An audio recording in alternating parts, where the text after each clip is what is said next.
Baru di awal tahun 2021 aja, Oppo udah ngeluarin handphonenya banyak banget. Gua aja sendiri sampai bingung berapa macam Oppo Reno sekarang sebenarnya namanya, cuma membingungkan. Tapi ada satu Oppo Reno yang menarik perhatian gua, yaitu Oppo Reno Marvel Edition. Handphone ini udah jadi daily driver gua kurang lebih di 1 bulan terakhir. Kira-kira apa aja kelebihan dan kurangannya? Langsung aja di Sistera Gadget Review. Gue udah pernah bahas desainnya si Oppo Reno 5 Marvel Edition ini di video unboxingnya di sini, kalau bisa cek. Tapi gue mau tekanin sekali lagi bahwa desainnya ini bener-bener keren. Ini kombinasi material plastik belakangnya ini enak banget ya, kalian masih bisa berasa tuh perbedaan materialnya di sini. Dan juga kalau kalian takut bodinya kegores, kalian bisa pakein casing yang nggak kalah kerennya. Terus gue orang yang biasanya tadi pakai Google Pixel 4 XL, begitu pegang handphone ini tuh masih berasa gimana ya, ini kagetin sih, lebih nyaman dipegang satu tangan, lebih ringan dari beratnya, beban tipisnya juga semua lebih nyamannya digenggam satu tangan. Layarnya AMOLED 90Hz 1080p dengan ukuran 6,43 inch. Ini udah warnanya vivid ya, dan juga ketajamannya udah crispy ya, pokoknya enak dilihat di mata. Dengan Infinity O di kiri atasnya dan punya fingerprint dalam layar. Ini kalau disebelahin sama Pixel 4 XL gua yang bisa gue pakai, langsung ketara banget yang itu jadul. Yang ini cantik banget deh desainnya. Tapi yang gue mau tekanin di sini adalah 90 Hz-nya. 90 Hz-nya mungkin karena emang ini handphone yang masih di kategori mid ya, tetap walaupun sama-sama adaptif, ketara banget bedanya. Gue masih beranggapan sampai sekarang bahwa emang fitur 90 Hz atau 120 Hz itu sebenarnya lebih ke handphone flagship ya. Di handphone mid kayak gini, 90 Hz-nya lebih sering startup dibandingin, bahkan startup itu kan bukan 60 Hz ya. 260 Hz lagi, sering patah-patah lah, apalagi kalau kalian abis nge-lock apa idle lama begitu nyalain, langsung berasa tuh agak ngelek-ngelek, kayak kita buka lagi Google Discover juga beda lah sama yang flagship. Software-nya menggunakan ColorOS 7,2 dengan Android 11 ya. Ini dipadukan dengan skin Marvel yang kental banget menurut gua. Avenger-nya tuh di sini terasa banget ya, sampai wallpaper-nya, icon-nya itu semua berubah.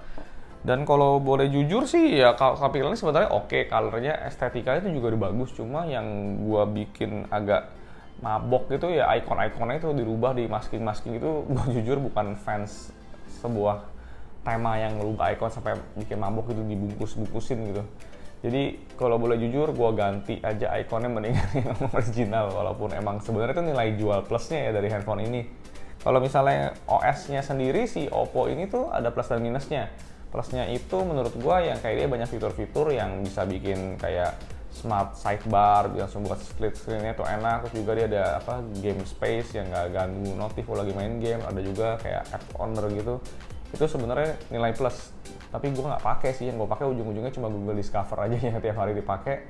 Dan kalau bilang minusnya itu mungkin lebih ke arah bloatware. Jadi di sini ada beberapa aplikasi yang nggak bisa dihapus atau di disable.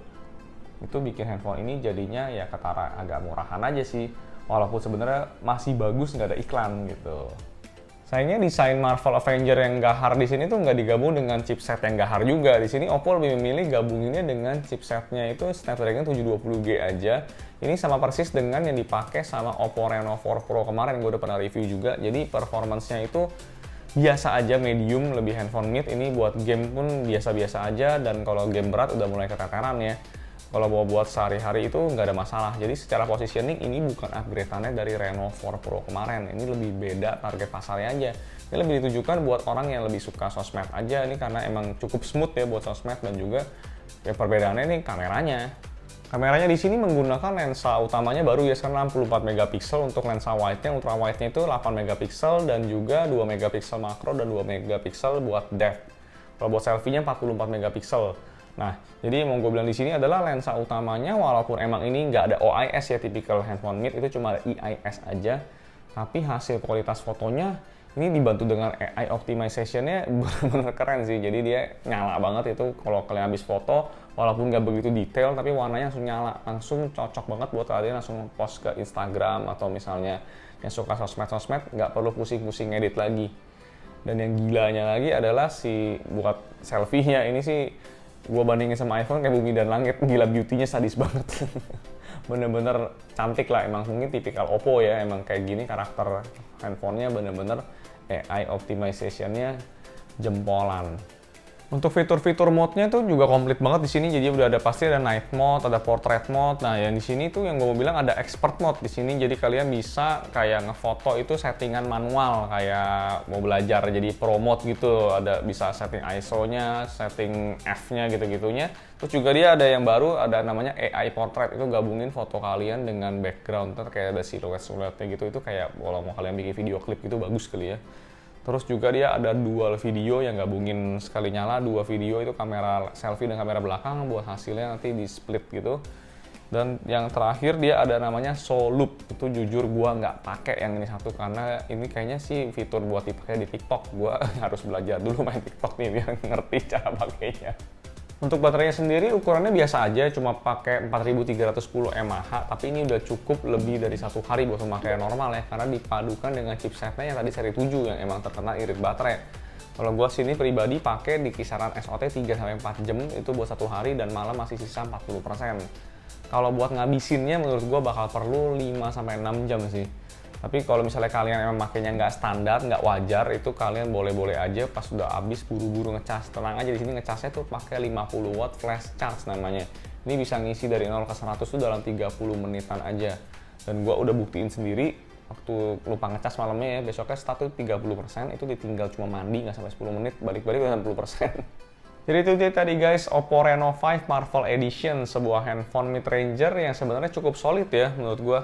Tapi sayangnya kalau gue boleh ngomong sih ini kayak target pasarnya tersegmentasi banget. Ini kayak udah pasti haruslah Marvel fans atau juga kalian yang menggunakan handphone ini tuh buat selfie-selfie alias buat sosmedan banget.